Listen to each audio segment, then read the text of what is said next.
Hey y'all, it's Courtney. And it's Sarah.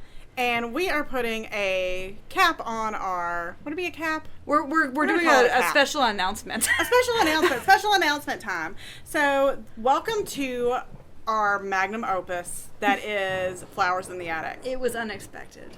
Y'all, this episode is amazing, but it's also crazy long. It went almost 3 hours. So, in light of that, we have decided, rather than expecting you guys to basically listen to the Ben-Hur of podcasts, or the 10 Commandments of podcasts, like, this is a very Cecil B. DeMille production. There is definitely a chariot race in the middle. Yes. So, what we've done is we are splitting this into 2 parts. This is part 1. You are listening to part 1. We are going to release them a week apart, just so that people don't accidentally click on part 2 without knowing the unimaginable enjoyment of part 1. Right. Thing to keep in mind is, in part 1, we give content warnings for the book Flowers in the Attic. However, in part 2, we discuss the whole Dollanganger series, and there's going to be more content warnings there. Yeah, there's more fucked up shit in the rest of that. That we didn't even expect. So just keep that in mind. And we hope that you enjoy this trip back in time with Flowers in the Attic. Ooh. Happy birthday to Sarah, a little bit late. That's... Sarah just celebrated. Well, I mean, it's going to be like almost April by the time they hear this, so it's going to be even later. Yeah. I'll be even we'll travel back in time. We do a lot of that. Yeah, we're travelers, so. I keep hoping that this will be airing in like an indictment world, and wouldn't it be nice? Maybe this time. Maybe that'll be your birthday gift, your late birthday gift.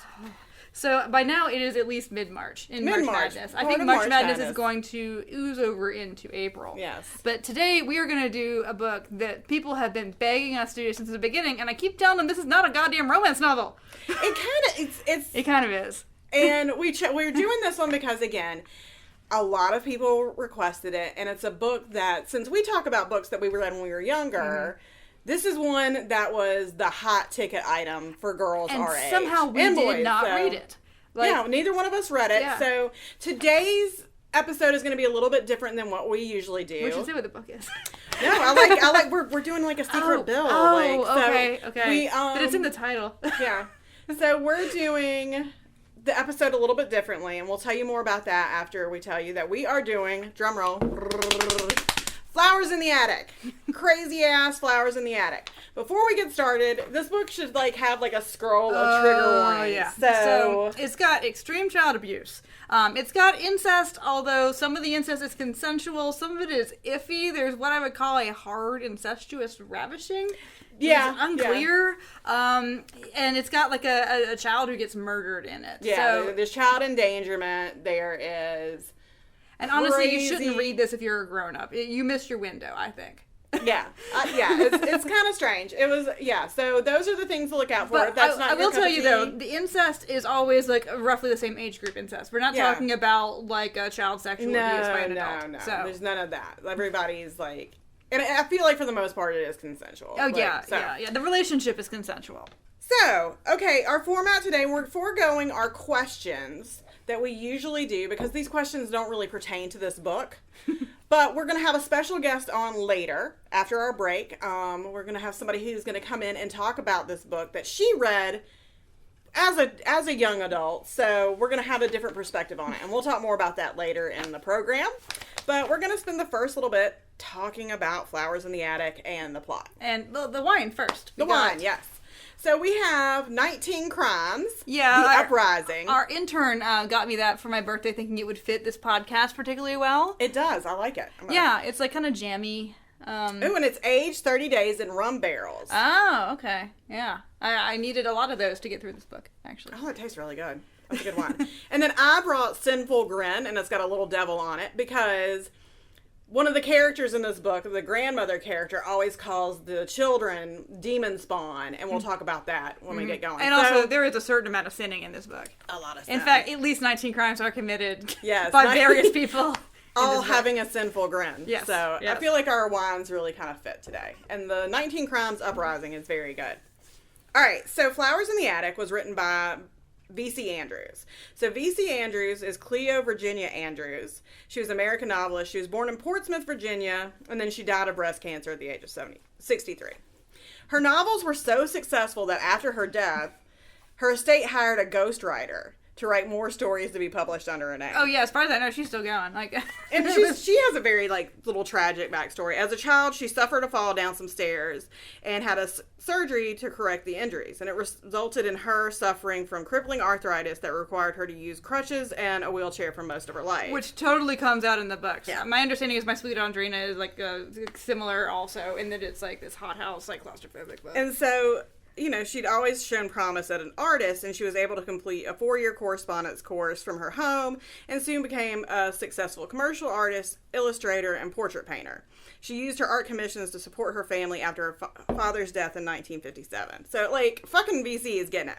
So later in life, she started writing. Her first novel, titled Gods of Green Mountain, was a science fiction effort that remained unpublished during her lifetime, but it was published as an ebook in 2004.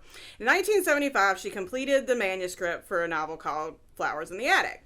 The novel was returned with the suggestion that she spice it up, expand the story, and in later interviews... More incest. I want more incest. She claims to have made the necessary revisions in one night. And the novel was published in 1979, was an instant popular success, reaching the top of the bestseller list in only 2 weeks. And every year thereafter until her death, she published a new novel, each publication earning her large advances in growing readership. So, get it. Get it. The book cover is kind of amazing. I think it's iconic. I remember, even though I didn't read this book, I remember seeing the cover. Like, and the sequels, too. Because when I looked up to see what happened later, that Petals in the Wind cover, I was like, oh, yeah, I remember that. I mean, I remember girls walking down the hall, like, with this book in their hand. Oh, all the time, yeah. Like, in middle school and probably, like, my freshman year. Yeah. You grew out of this before the end of high school. The thing I like is, like, the book is so baller that the cover... or the back cover doesn't tell you a damn thing about the book. It's just like all across America and around the world, millions of readers have been captivated by this strange, dark, terrifying tale of passion and peril in the lives of 4 innocent children locked away from the world by a selfish mother.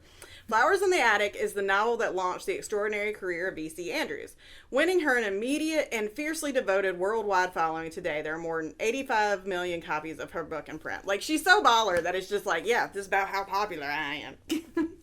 At least it's like, you know, like Danielle Steele books always just have a cover picture of Danielle Steele on the back of them. Like, they don't have a description. Like, you know, if you want to read it or not, it's right? It's super cool, yeah. And the cover is, if you're not familiar with it, it has like a picture of a big mansion and like a girl's face. And they usually had the ones at least that were published when I was like of that age. Where it had a like the cutout and the girl's face was in the cutout, but then like there was one of those like kind of second cover pages behind it that had like the evil creepy grandmother. Yeah, it was like super creepy. Oh my god, and it was everywhere. In fact, I was thinking about the reason, like, why didn't I read this? And I really came to the conclusion that it was about like. So my identity in high school, I was deeply unpopular, and I was kind of like built my entire identity around being the smart kid who read a lot, and I didn't want to read very seldom did I read the same things that anybody else was reading, except for Stephen King, I guess. But so that was like a basic bitch book. Yeah. And no, you should not define yourself as a person by the things you consume, and you should not define other people that way either.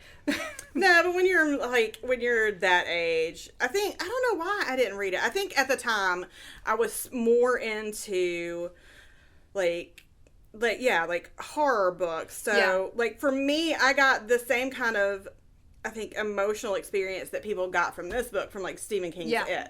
Yeah, like, me too. Mm-hmm. I was thinking about that the other day and thinking about how, you know, obviously now we know it was like a terrible thing, but like to me the same kind of titillating thing that's in here is that big crazy ass run a train on a 12-year-old girl scene in It. And I'm not like, don't come at me being like that's wrong.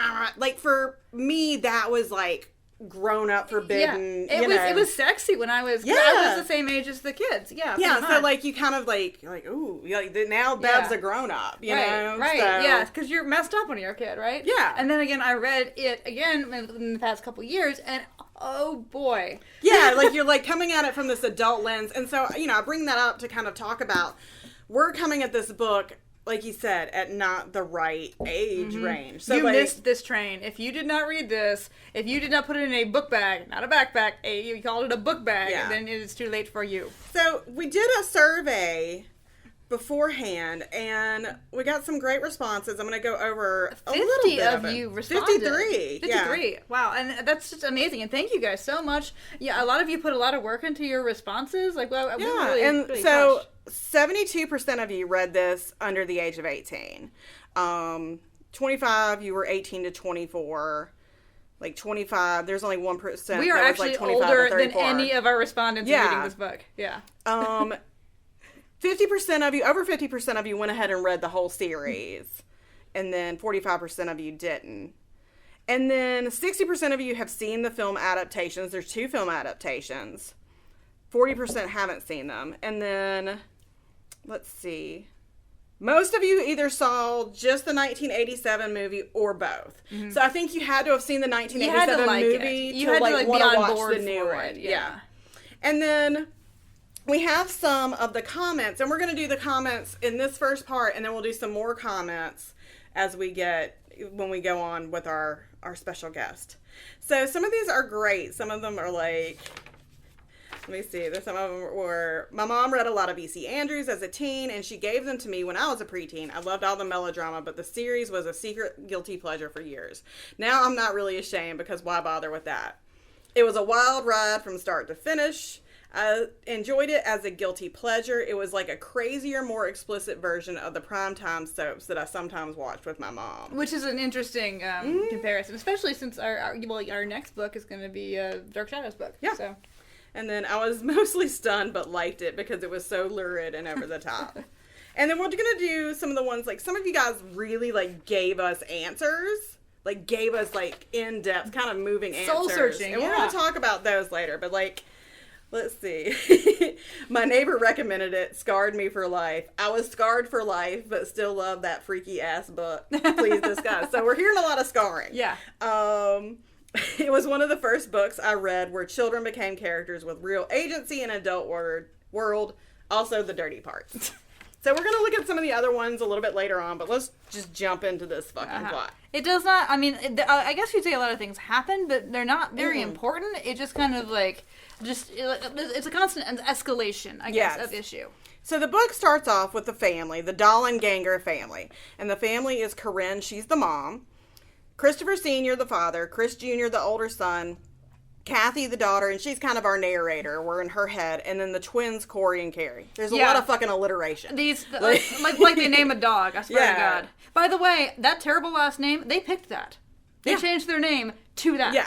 So they live in Pennsylvania, and they're like the ideal family. Everyone is golden and beautiful and blonde. They call them the Dresden Dolls. Yeah, they're all angelic. Well, the father dies in a car crash. And this is by far what I cracked up, lost my ass laughing at this. Because the cop comes to tell him, I mean, like, dinner's getting cold, they're waiting for Dad. And the cop comes to tell him that, tell the woman her husband has died. And let me read to you the way the cop breaks this news, okay?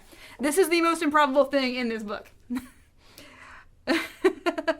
We're terribly sorry, but there's been an accident on Greenfield Highway. Oh, breathed Mama, reaching to draw both Christopher and me against her sides. I could feel her quivering all over, just as I was. My eyes were magnetized by those brass buttons. I couldn't see anything else. Your husband was involved, Mrs. Dollanganger. And this is still, like, legit up to this point. Yeah. A long sigh escaped from Mama's choked throat. She swayed and would have fallen if Chris and I hadn't been there to support her. We've already questioned motorists who witnessed the accident, and it wasn't your husband's fault, Mrs. Dollanganger. So I'm glad that, like, that's already been proven. That voice continued on without emotion. According to the accounts, which we've recorded, there was a motorist driving a blue Ford weaving in and out of the left-hand lane, apparently drunk. And he crashed head-on into your husband's car.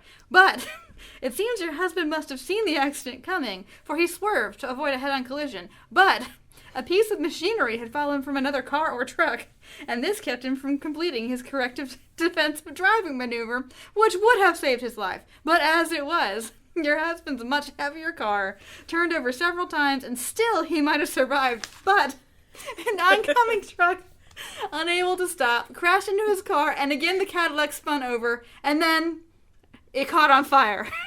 I mean, it's like it is like a Final Destination situation. It really is, you know. Like none of that was actually necessary. I guess they wanted to prove that like you should not expect the dad to walk in and save the day at the end of this. Yeah, maybe that's the idea. Like he is fucking dead. Yeah, he is dead. So. I still kind of expected him to come in and save the day. So, like, the mom everybody goes into grief mode and autopilot, and the mom writes a letter. So she gets an answer back from this mysterious letter. And she essentially, like, packs the kids, like, the letter gets answered, and Corinne packs the kids up super fast. They can only take, like, a suitcase and one toy, which They go sucks. under cover of night. Yeah, they get on a train and end up going off in the middle of the night. Under an assumed name, too. Yeah. Yeah, so don't tell me, and she says, oh, we have bills. Like, Yeah. no, Capital One does not come after you at 2 in the morning. So, like, and then they get off the train in the middle of the night and, like, walk through dead-ass night, and, you know, the kids are like, what's happening? Like, you they know? might as well walk now while they can. And the kids are, Christopher's 14, Kathy is 12, the twins are, like, 5. Yeah. So, I mean, they're, like, fairly young kids. So, they come to this, like, they're panicked. The mom's like walking through the middle of the night. She's like, not telling them they left their anything. suitcases, and she was saying, "I'm coming back for that." So they get to this mansion, and they go to this mansion in Virginia. It's called Foxworth Hall, and they're ushered upstairs into a room that adjoins the attic at the very top of the house. Here they meet who they call the grandmother. That's always what she's just called, is the grandmother, who's a giant, imposing, cold woman. She gives them rules and calls them Devil's Bond. Yeah. And the kids have no ideas what on earth is going on at all. And the rules are crazy. Like, the rules are all, like, you have to, like, you can't be with... You can't be in the bathroom at the same time as, like there's, like, 2 boys and 2 girls. So you can't like, sleep in the same bed. Like, normally you put the 5-year-olds together, but no. You must, you cannot make a sound until a certain time of day because they're, like, cleaning down stuff. Yeah. But, you know, so it's all, like, but they think that they're just, like, going to be there overnight, and their mother is going to go, like, walk back, go on the train to the next stop at the actual station, get her stuff, come in, and be, like, the prodigal daughter returned, and tell her dad that she has children. And so, like, the whole thing is, like, about the kids being snuck in, and... They're obviously, this is Corinne's parents, and her parents are very wealthy. So you don't really know why this is happening until Corinne comes in, and the kids have stayed overnight. She comes back in the next night, and she's been whipped. Mm-hmm. And, like, the grandmother makes her expose herself and show, like, the whipping.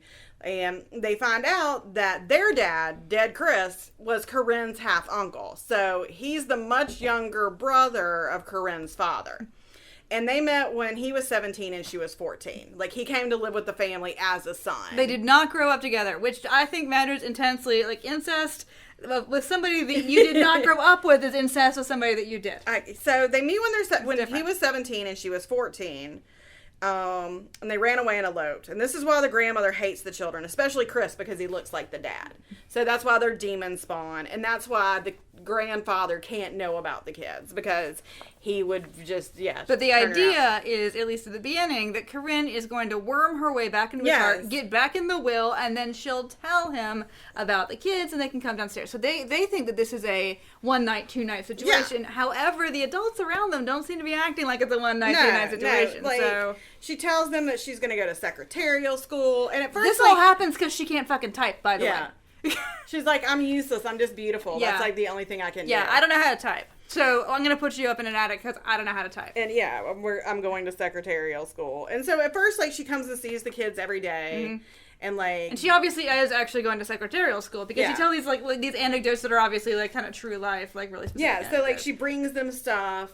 You know, they don't really ever get warm food because the grandmother brings them food that's, it's like, always lukewarm. Fried chicken and potato salad. And it's never candy. It's never sweets, which is, I guess, plot important later on. So she comes and sees them, like, she brings them Thanksgiving and Christmas and makes it seem like it's, like, a big party. Mm-hmm. But, like, the kids have been there since, like, October. So they've been in there a couple months, and they're like, hey, what's up? Yeah. And they're making their own fun. I mean, like, they spend most of their time in the attic. And because they can be loud in the attic. And it's important that the grandmother will not go up in the attic because the grandmother is also a child of abuse. Yeah. Yeah, but, so she won't go anywhere that's, like, closed in. So there's, like, a schoolroom up there. It's, like, a huge big old house. It's got, like, chests and, They make a garden because Corey and Carrie want to go outside, so they make a garden, like with paper flowers and all that stuff, and a swing. And the older siblings are really taking on the parental role Yeah. for the twins. Like, they're trying to make things better for them. They're trying, so they invent games and, like, you know, that sort of thing. Okay, so the kids have been there almost a year, and there's like a big Christmas party, and the mom tells them that they can go like look through a vent and see the Christmas party. The two older kids can, and they see Corinne make out with a dude, and so that starts like the So they see the grandfather. So we know at that time the grandfather was real. So yeah, you know, like all this is actually true. So Chris goes exploring. And Corinne finds out and, like, loses her fucking mind. Like, she goes just ham on him, you know? Like, she goes crazy. Now, Kathy knows what their mom is doing is wrong. But when she tries to confront the mom, like, Chris is always defending the mom. And because, like, her mom is, like, she's starting to bring home more and more jewelry. They ask her about the secretarial classes, and she gives really vague answers. So you, at least as the reader, can tell very well that what's going on here. Yeah. So, like... As time passes... She's not saving up money to move anywhere else. She has gotten used to this wealthy... Yeah. Yeah. So, like, as time passes, Corinne visits less and, like, with no regularity. And Chris becomes, like, a full-grown teenage man-boy, and Kathy gets her period. That's a whole thing. Yeah. So, basically, like, they're developing... They're going through puberty, like, in this closed-in... Hothouse. Yes, Yeah. Yeah, and, but she's still trying, I can see being completely into this just, like, doomed flower thing, that she's still trying, she's a dancer. Yeah. And she's still trying to keep up her dancing. Like, so, like, Chris, like, builds a bar for her. And, like, Chris is so positive, and, like, yeah, he's kind of, like, the driving force of, like, optimism, where, like, Kathy's more realistic. But, like, you know, he still wants to be a doctor, and he makes her, like, work at, you know, like, do the dancing and stuff. So, Corey gets super sick, and... This is the first time he gets sick, and they're like, hey, you need to take him to the doctor. They're like, nah, he'll be fine. And, like, it takes him, like, 2 months to recover. Like, the twins are, like, getting no nutrition, so they're, like... They're taking vitamins, but they're not getting... I mean, they're taking the sun baths that they can take. They're, like, weird and stunted with, like, big heads and little bodies and stuff. Like, just big old eyes, just nothing but eyes. So, one day, Kathy's, like... checking out her developing body because, like, it's been about a year or so. And, like, so she's gone through puberty. So she's, like, checking herself out. And she's naked. And Chris sees her. And she's all like, don't look at me. And he's like, but you're beautiful. And so they have, like, some eye fucking happening. And then the grandmother catches The grandmother them. always catches them at the worst possible times. The grandmother comes in. And, you know... She tries to get a hold of Kathy, but Kathy, like, runs to the bathroom, and Chris is defending her. And the grandma's like, devil spawn! She's like, you know, to punish you for being, you know, vain and whatever, cut your hair. And Chris is like, fuck you, we're not cutting her hair. So and she's super vain about her hair. Yeah, her beautiful blonde hair. So that night, the grandma straight up drugs her and, like, pours tar over her head. And so now you'll have to cut it. Yeah, but then Chris, like, stays up all night washing her hair while she's in the bath, like, coming up with chemical compounds with his, like, chemistry set. Like, it's very sweet, and this kind of, like, starts them in their, like, motion. But, like, look, okay, granted, you shouldn't fuck your sister. But if you want these kids to not fuck their sisters, then maybe you shouldn't lock them up in a room with their sisters. Exactly. So, just saying, I mean, you know. Well, they end up, like, so Grandma, they get the tar out of the hair, but Grandma's hard. Like, she's like, you know what, fuck you. If you don't cut your hair, I'm going to starve you. And, like, she straight up starves them. They have to eat mice. Yeah. And Chris is like, well, just put salt and pepper on it. Because, again, he's so, like, optimistic. He's feeding the kids with his own blood at the end. Yeah. Yeah, and so, like, they cut off the front part of her hair. Which is just going to look worse than if they just cut it all off. I was like, oh, my God, children. It's like, and then, like, they covered it with a towel. I guess, like, it's not really about the hair. No, it's not. It's not at all. It's about, like, her bodily autonomy and, So, but then right after that, suddenly, I think they don't actually have to eat the mice because a basket of food appears. And the food now includes donuts. Right? We're not to the donuts quite yet. Yeah, we are, aren't we? Oh, no, I thought that food had the donuts in it. I don't think so. I think we have to go through... Hold on. Well, it doesn't matter. Okay, so one summer night... Kathy and Chris climb down, and they go skinny dipping. So they can climb down. They could have left. And it's obvious that they want to kiss and make out, but they don't. So the grandmother catches Chris by the window, because she had told them to stay away from the windows, one of the rules. And to punish him, she beats Chris, and then she beats Kathy. Yeah, because Kathy tries to stop her. And so they're laying there, like, holding each other, and they kiss. So they have a kiss. It's, but they don't talk about it. They start flirting with each other. It's kind of sweet. There's a pet mouse. Corey gets a little pet mouse. Yeah, I was sure that the pet mouse was not going to make it. Well, he doesn't. Well, Anyway. I know, but I mean, like, not in the way that I thought. Okay, so Corinne shows up out of fucking nowhere. Chris gives her the business. Like, Chris actually stands up to her, and then she uses her evil mom ways to make both of the kids feel bad. And then there's a lot of little clues in here. Like, for a while, Corinne is wearing black a lot. Yeah. Which I didn't put two to two together No, until I know. later. Yeah, this is actually pretty well structured, honestly. Yeah. Okay, so, like, Kathy and Chris start flirting more and more, and she gives the mom the business. It's pretty amazing. Not the big business. There's another big business. She, like, considers throwing herself out of the window, like, killing herself to save everyone else. But Chris is like, even if you though they die, can all completely get out of this fucking window. I know. Like, they have a way down. So, like, but Chris is like, if you die, I die, They hang out on the roof now. They're hanging out on the roof. They're trying to get some sun, but the twins won't go out on the roof. Yeah. I mean, and they're big enough. Like, so I have a 4-year-old who has not been like stuck in an attic for a while, but he is like hella strong. So yeah. I do understand how a child that does not want to go out that window. Yeah, I you mean, could it'd be not hard to get physically them make outside. happen. Like, Yeah. and they're too little to like, and they're too. The reason they can't escape. And again, we're looking at this from like an adult mind of like, why doesn't Chris's ass get down? Yeah, and get go, a like, fucking grown up. Go to the cops. Yeah, but like to them, it's like all or nothing stick together, and Right. the twins are too weak to like go down the road. So, all right. I was hoping they have roof sex. They did not have roof sex. So Corinne is a garbage person. She's forgiven her dad, and even though their kids are locked up, she got married to a guy. They find out she got married Because she's gone for a while and she comes back from her honeymoon. Yeah, right? she comes back from her honeymoon. She's married to some guy named Bart Winslow. Of course, she has not told this guy No. about his children, and like these children, they're a little fucking bit kids. dim. Yeah, like, they're dim, but I mean, they should be picking up on this soon. That she's does. not gonna. Again, looking at it from adult. You're gonna die in here. My notes have teenage pining is happening. Chris is mad he can't get it in with anyone, and honestly, that's a valid point. Yeah, Like, he's like, all the other dudes I know are like fucking, and I can't fuck anybody. He's like, I'm stuck here with my sister, and I'm not supposed to want to fuck you, but I want to fuck you. So they start play fighting. I was like, here we go. I was like, well, hell, he full on knocks her little ass down and cuts her. And then, like, he fixes, she's wearing leotards that she's, like, ripped the tops off of. Well, because they keep bringing her, like, it's just another bad sign from the mother that she brings them clothes that don't fit now that they've grown up and out, and, like, she refuses to see her children as getting older. Yeah. But she does certainly notice that the twins no longer look at her as a mother. Yeah. So, they play fight. So he knocks her down, ominous. makes her bleed. He takes off her sweater. Her boobs are, exposed. He, like, gives her a nip kiss. They're, like, snuggling, and he just, and kisses her and it nipple. is kind of hot. Then there's some guilt and so much fighting. It's kind of hot. And then Kathy has, like, some kind of premonition dream that she's convinced is going to come true. I don't even know what that is. I don't even know, yeah.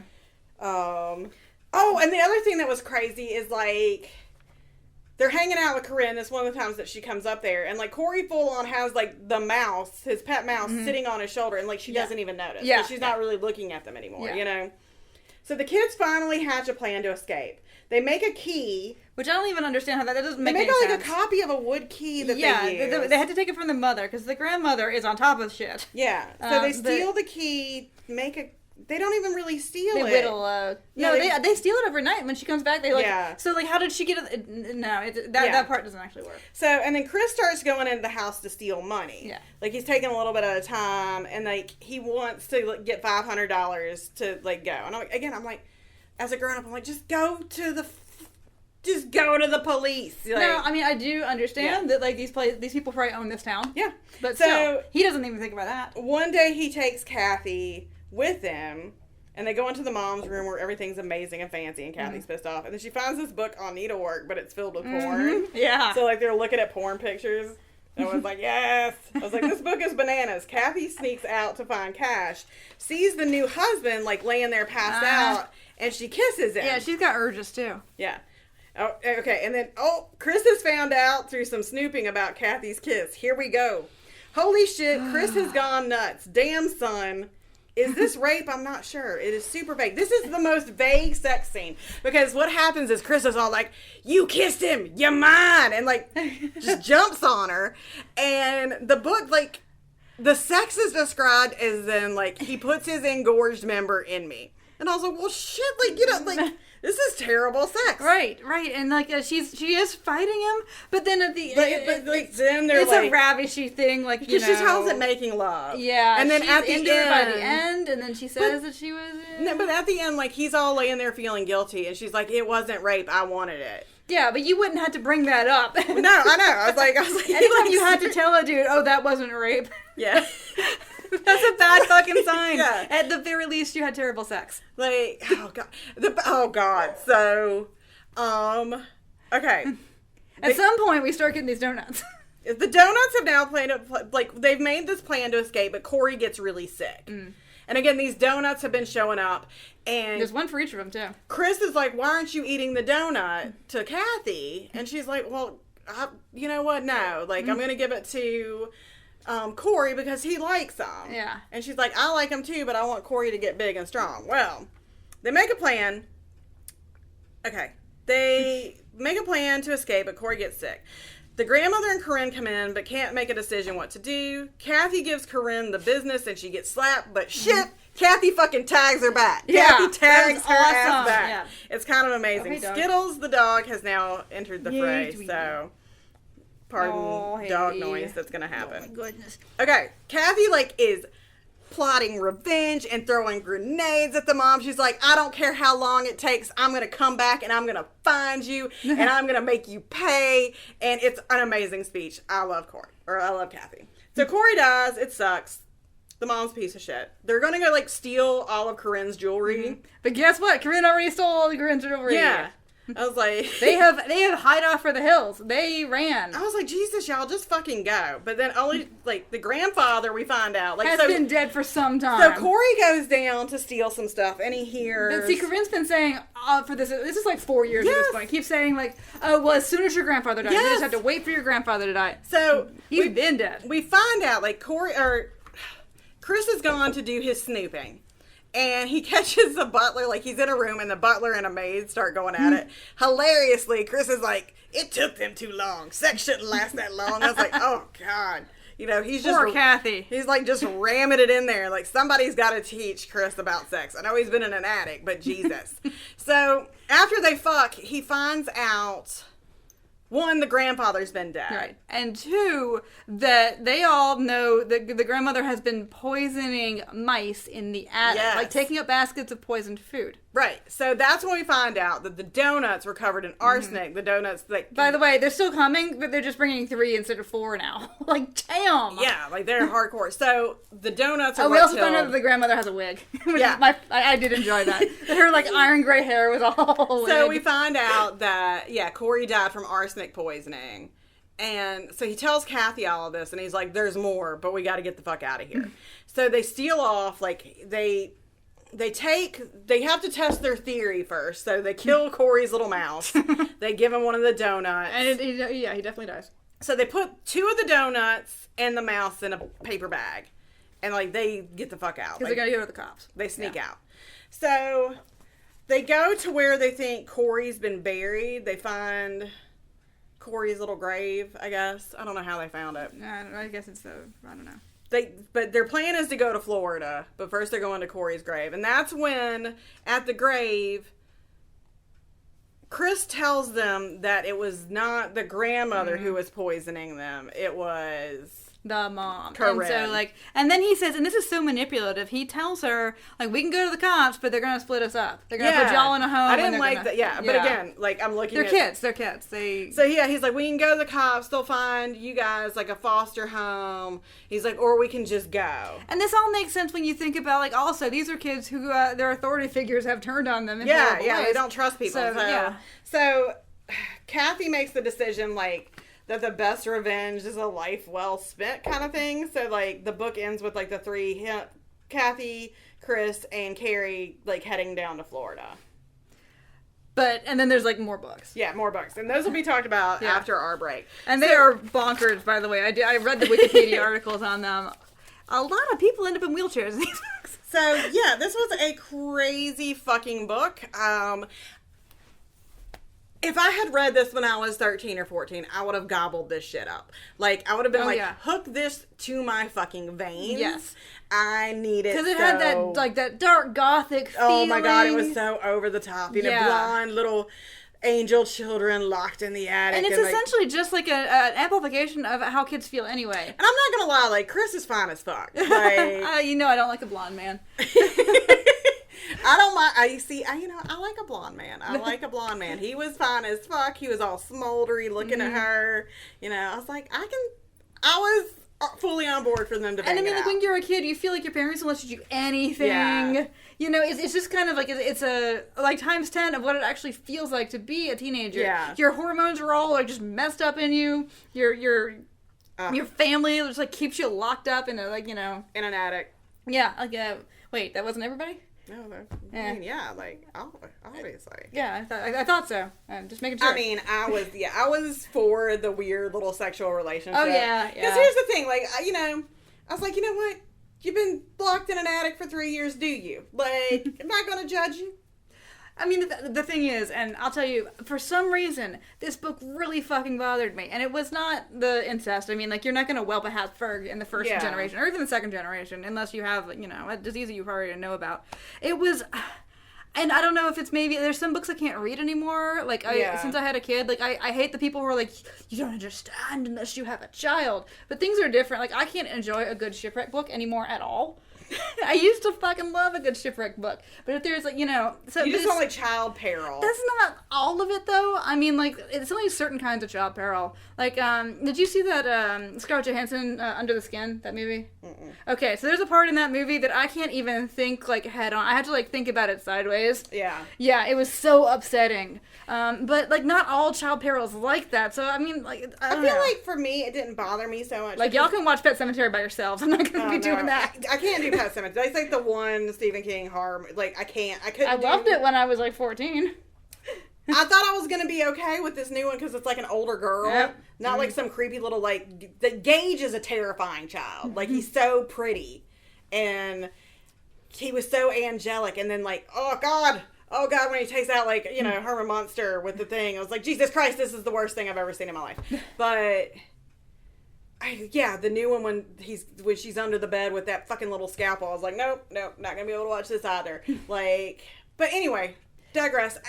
I felt like it was so over the top that, like, that shit didn't bother me. Exactly. That's why I thought it wouldn't bother me either. But I read, like, the first 100 pages, and then I went to bed and just, like, full of jangly anxiety. Like, I could not go to sleep.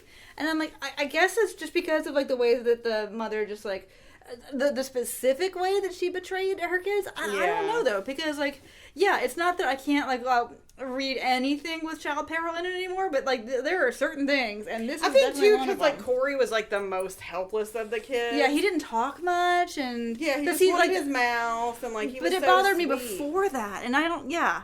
Just, like, them being, like, stashed away in the attic where the reader can tell what's going on, even if you didn't know anything about the book, and the kids are so trusting. Yeah. Like, and their mom is so... she can't type. What a piece of shit.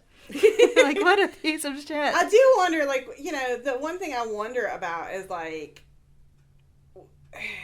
yeah, because, like, she seemed, like, okay with when she was married. Yeah. Like, like, was it the money that just made her a piece of shit, or was she always, like, a piece of shit in, like, hiding? I mean, I feel like you're always a piece of shit in hiding if, like, you're willing to, like... that's the human condition, if though. you, like, cram your kids in a fucking attic. Yeah, but we are all a little bit of a piece of shit. Well, I mean, obviously. Like, but, you know, if it comes down to it, and everybody gets real hungry, I think society breaks down super fucking fast. But I mean, like, at the same time, you're not but shoving... not everybody, You're not shoving your son in an attic space. Yeah, exactly. No matter what, so, you know? Like, yeah, I mean, then again, this is obviously a family that has a deep legacy of abuse. Like, the grandmother was abused, who abused the mother, who abused them.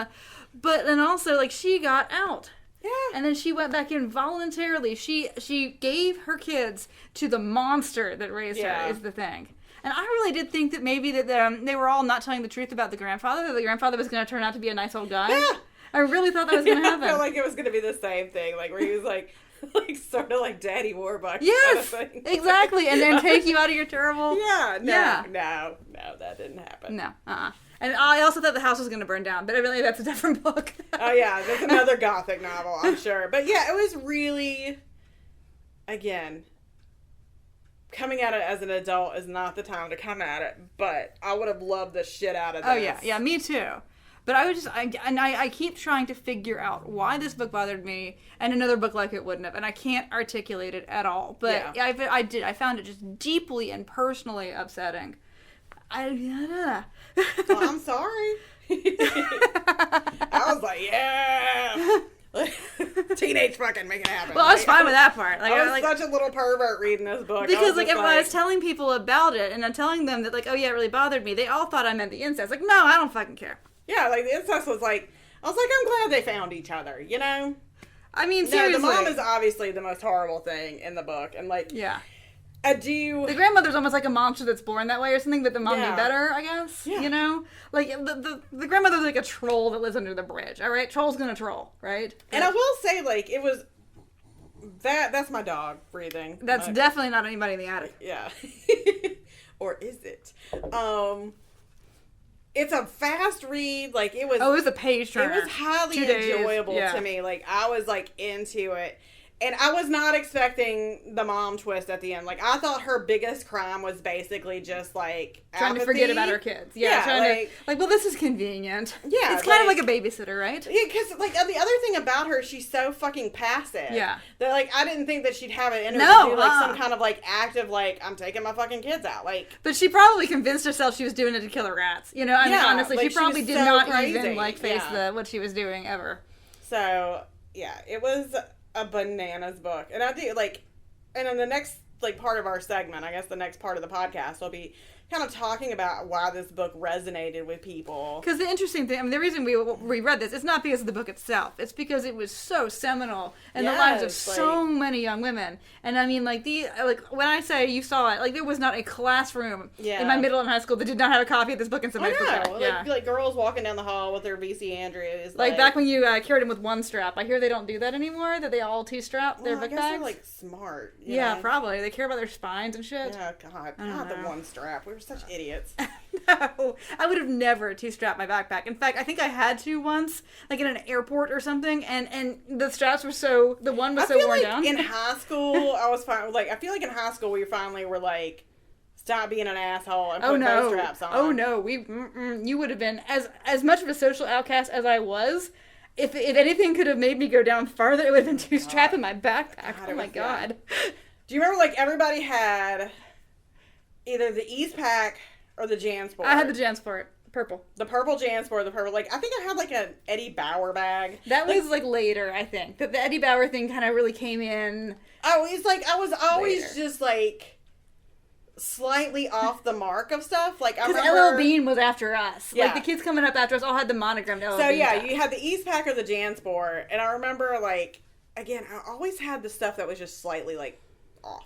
Like, when I got my Timberlands, my mom got, like, dark green and brown Timberlands. Oh, and I was like, no, they have to be the, but I didn't want to say anything, so I didn't have the fawn Timberlands. My mom was trying so hard for me, because I obviously was a charity case in so many ways in high school. But, so she got me, and Umbros were the thing. Or this might have been middle school. Yes, Umbros. But she got me, like, fake Umbros. Like Schlombros. Yeah. And I just could not hold my head up. It was like my hypercolor shirt. I wanted to be different, so I didn't get I should have just gotten the purple one that goes pink. Oh, I got the one. I got the brown one that was like rotten egg color. It was like, what the fuck are you doing, Courtney? Like, why would you do this? Like, but I always, like, everything I had was, like, just slightly off. Like, slightly wrong. Because you remember, it was like your Umbros... And then you had your socks and, like, those Adidas slides that were really fucking uncomfortable. We didn't have those. We had either you wore Tevas earlier or then Birkenstocks. Tevas, which I had to save my own money to because now I understand that my mother was completely right about this,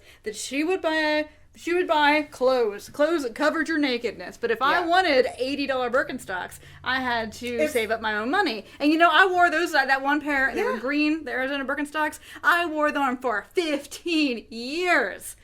Like, so that was actually, that $80 was money well spent. So this book does, like, take me back. I remember, like, the girl who is, like, a woman who is one of my best fucking friends now, and she was very excited about this. She was a year older than me in high school.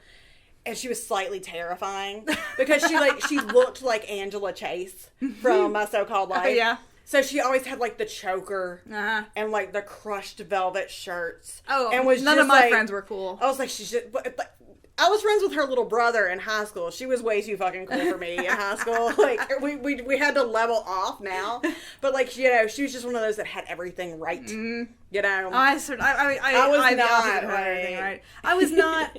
The sad thing is, I was not the bottom of the social strata. I was the second to uncoolest kid. No. And if you want to see a monster, oh my god, then you want to see how that second to lowest kid treats the lowest kid. I tagged this girl with a nickname she is probably still wearing. Oh, yeah. Well, it's like I remember. I thought about like finding her and apologizing, but then it seems like it would just be for me to make me feel better, and it would just remind her of what a shitty.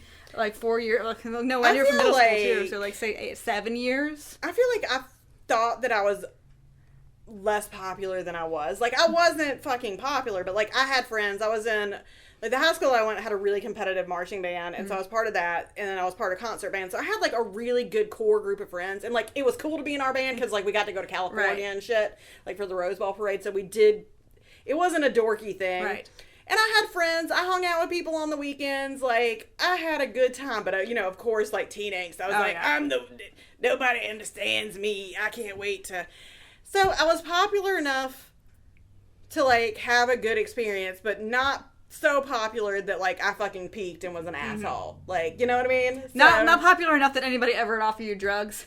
Because nobody ever offered me. I always thought it was going to happen because they had told me in Dare. Like, but yeah, like I obviously like look at me like nobody's ever. Oh my god, our Dare guy. I have only been offered drugs once in my life, and it was by the guy that I was dating at the time. His old debate coach. I mean, we were in our like 30s. That's bananas. And yeah, this dude is like, "Hey, you drank?" And I'm like, "Yeah, we drank. Did you do anything else?" Like, did your debate teacher from high school just offer me weed? Do they still call it weed? I remember our Dare program was so hardcore. Like, they were just basically like, they came in with like the shadow box of all the drugs. And they're like, if you take this, you're going to jump out a window and die. Oh, definitely. Yeah, you were definitely going to jump out a window and die. Like, we're going to Helen Hunt it and like just fucking go crazy. So yeah, I don't think I ever got offered drugs, but like, you know, I drank on the weekends with friends and stuff. Like, no, so I didn't even do that. I was like, I had friends. Like, I wasn't. I mean, middle school was terrible. So middle school is always the worst. I feel like everybody talks about especially. high school, like, but in high school, I feel like you found your crew. Because literary magazine was my thing, and like, you know, amusingly, I still work with some of the people that yeah, right. But yeah, so like middle school was the nightmare. Middle school was when I tagged this woman. It was Maggot, is what I called her. And she is probably, because it's stuck. That's rough, man. It's stuck like glue. And, you know, if I make it to St. Peter's, if I'm wrong, if there is a heaven, and I'm going to be like, look, I raised $600 for rain. But you know, I work with, like, you know, I do all this good work. And he's like, yeah, tell it to Maggot. We got her. Like, oh, God. No, but, I mean, I wasn't always the nicest. And I don't think anybody is when you're that age. Because you're, like, masking your own shit and your own pain and your own insecurities. There were a couple people who were actually legitimately nice back then. And I assume that they're saints now. Like, they're like bodhisattvas. So, and they were known for being nice. Like, there were some people who were just, like, kind of, like, famously too, nice. Like, yeah. That's the... that's the beagle again. That's not, you know, flowers in the attic. I did not fart. My dog is a very loud breather, and she's bored with this conversation. She's like, I'm done with you assholes. But yeah, so this book does kind of take you back to that, like the narrator is so legit. Like, it absolutely brings you this very real feeling teenager. Yeah, this, like, being... Even though, like, they don't talk like any kind of real teenager or any of that. But, the way that you felt injustice as a teenager. The way that you know, just all this stuff. The way that you were, as a girl, sex-obsessed, but not allowed to be sex-obsessed. Yeah. And, like, boys were allowed to be, and we were all, like reading that S volume of the World Book Encyclopedia in middle school, trying to get some hints. the stupid, remember in the encyclopedia, like in the anatomy that had the what you call it, like transparent things that flip over, like that when that was fucking porn. Oh, like, yeah, like yes, inside. The P volume had world paintings.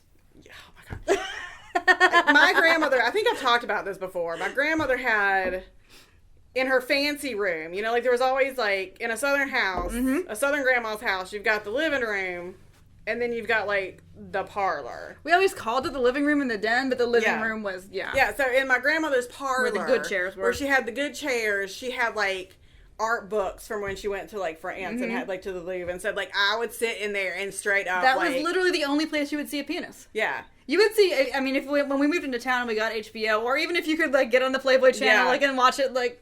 Yeah, so like, through yeah, I the- was like, what? Yeah, like those. You would see boobs, but you could see boobs in your mirror, right? Yeah. But you wouldn't see penises. No. So that was, yeah. Yeah, those classical painting books. I was just like, yes, give it to me. Like, God. And it's such a crazy different world Come on, now. Adam. Like, Come on, David. they're like, you know, a penis just like flies at you now because of the internet. It's like, the worst pop-up book ever. oh my God, it's just like penises everywhere. But it was like this elusive thing that you didn't really know what they look like. Uh-huh. And like you didn't know. And you didn't understand how they worked at all, no matter how much you read until you met one. Yeah, exactly. You know? They shook hands with it and I was like, hello, how are you? So yeah, it was. That the testicles kind of move on their own was nothing that was ever explained to me. Like that lava lamp thing that they do. You're I'm so sorry. you're cracking. I just me up. realized I didn't take Courtney with me on this particular journey. I mean, I've never. Like, They do. No, sit and watch them one day. They just kind of writhe. I swear to God, this is true. All right. I mean, At me, y'all. At me. I don't know what's happening with these penises you're hanging out with. Like, I think you know some like shady penises. I don't know. I haven't like made a study of it. I'm not like just like, hey, let me just, yeah, you know. Well, you've got a captive one. It's fine. Further study is required. Yeah, I'm not. Just And I know, like, hey, we have some male readers. Yes. Tell me about your writhing testicles. Yeah, let us know about your testicles. Like, don't use that word for it. Like, I mean, like reflex or something, but not writhing. Like, they're just like laying there like a hothouse flower. Like, oh, I'm wilting in the heat. You know. Only if it's the Audrey too, because they kind of. Jesus. That's the dog again. Yeah, that's the dog. The dog is done with this. So we're gonna take a break, and when we come back, we're gonna have our very special guest, and we're gonna talk more about this book from the perspective of someone who read it. Yeah, and we're going to also give you some more of the perspectives of the people who answered our survey, because they're great and fascinating. And again, thank you guys so much. Yeah, we really appreciate it. that you actually like took the time and did this thing. Okay. All right. Okay, everybody. We hope you enjoyed part 1 of Flowers in the Attic. I swear to God, okay, they move. Okay, so we'll follow up. We'll have some scientific data on that coming up later. But to play us out, we have the band Brother Oliver, and this is their song Castles. I love it because it reminds me a lot of like a Shirley Jackson short story. It's very like bluesy, dreamy, weird, fun. So Brother Oliver is a Greenville, South Carolina based musical project formed by two brothers, Andrew and Stephen Oliver. The brothers deliver high energy performances through the lens of a folk rock / psych rock aesthetic. A genre. mustaches. They have mustaches, don't they? I think one does. They're kind of adorable though. So it's a genre they've officially coined as psychedelic folk rock. So perfect for Flowers in the Attic. Yes. Their explorative approach to music strikes a chord with any audience and has gained recognition in the Southeast and abroad. So you guys enjoy the song Castles. If you want more of them, we're going to have a link to their Spotify and links on our social media. So Yes. And don't forget that we will be putting out a week from now, or if you're in the future, you'll be able to find it on all the places you get your podcasts. Part 2 of the 3 hours Bodice Tiffler's Flowers in the Attic. Flowers in saga. the Attic. And here is Brother Oliver with Castles. Play us out.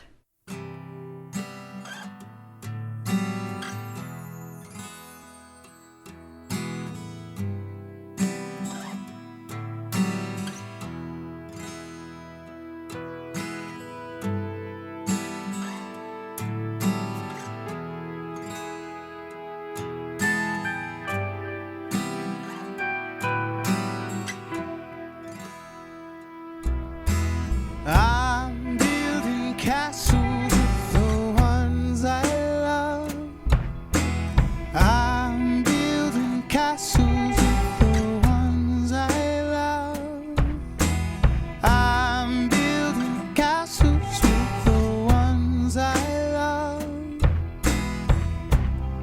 it's not my hands in the mud, and it's not my blood in the water, and it's not my bones in the mud. No, it's not my bones in the mud. 'Cause I'm building castles with the ones I love. I'm building castles with the ones I love. I'm building castles with the ones I love. But it's not my hands in the mud, and it's not my blood in the water, and it's not my bones in the mud. No, it's not my bones in the mud.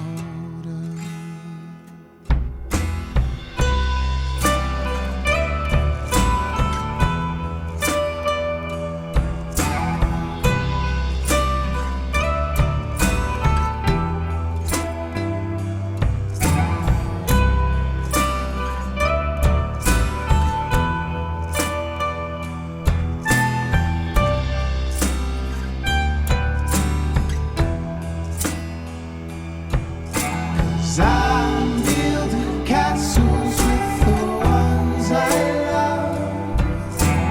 I'm building castles with the ones I love. I'm building castles with the ones I love. But it's not my bones in the mud.